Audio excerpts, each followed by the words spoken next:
କେମିତି ଅଛ? ସମସ୍ତେ ଖାଇକି ଆସିଛ? ଆଚ୍ଛା ତମମାନେ ସବୁ ଆଜି ଗୋଟେ ଜାଗାକୁ ଯିବ ଯାଇ ଦେଖିକି ଆସିବ ଗଛ ପତ୍ର ସବୁ ଦେଖିକି ଆସି ମତେ କହିବ କି ଗଛ କୋଉ କାମ ଲାଗେ ହେଲା। ଆଚ୍ଛା ତମମାନେ ସବୁ ଗଛ ବିଷୟରେ ଜାଣିଛ? କି ଗଛ ବିଷୟରେ ଜାଣିଛ ମତେ କହିଲ ଏବେ? ହଁ ଆମ୍ବ ଗଛ ଆଉ ଆମ ଚତୁର୍ପାର୍ଶ୍ୱରେ କି ଗଛ ଦେଖୁଛ?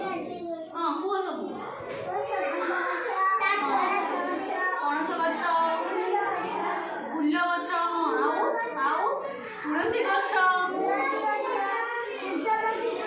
ହଁ ଲିମ୍ବ ଗଛ, ଲଙ୍କା ଗଛ ଦେଖିଛ? ଆଉ ନଡ଼ିଆ ଗଛ, ହଁ ଆଉ ତାଳ ଗଛ ଦେଖିଛ ନା? ତାଳ ଗଛ। ଆଚ୍ଛା ତମମାନେ ସବୁ ଗଛରୁ କିଛି ତୋଳିକି ଖାଇଛ? ଆଚ୍ଛା ପିଜୁଳି ତୋଳି ଖାଇଛ? କିଏ ଖାଇଛି? ଆଚ୍ଛା ସମସ୍ତଙ୍କୁ ଭଲ ଲାଗେ? ହଁ ପିଜୁଳି କାହାକୁ ଯାଉଛି କହିଲ ମତେ? ଫଳ ଦେଖାଉଛି ନା ପିଜୁଳି? ଆଚ୍ଛା ତୁଳସୀ ଗଛର କାମ କଣ ଜାଣିଛ? କଣ କହିଲ? ଠାକୁର ପୂଜାରେ ଲାଗେ, ତାର ଔଷଧୀୟ ଗୁଣ ବି ଅଛି ଜାଣିଛ? ଆମକୁ ଥଣ୍ଡା ହେଲେ ଆମେ ତୁଳସୀ ରସ ପିଅନ୍ତି। କିଏ ପିଇଛନ୍ତି ଘରେ ତୁଳସୀ ରସ? ତମେ ପିଇଛ?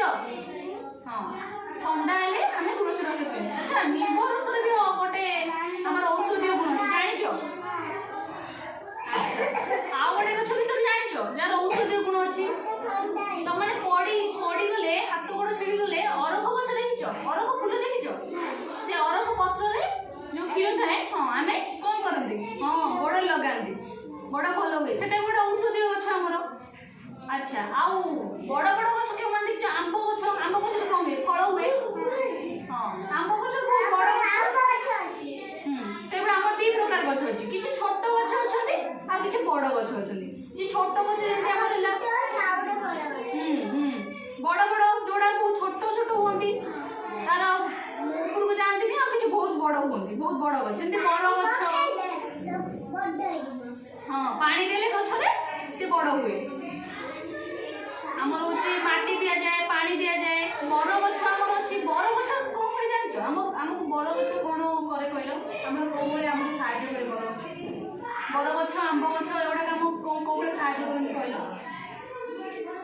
କହିଲ ଟିକେ? ଆମେ ତା ତଳରେ ଛାୟା ପାଆନ୍ତି ନା? ଗଛ ତଳେ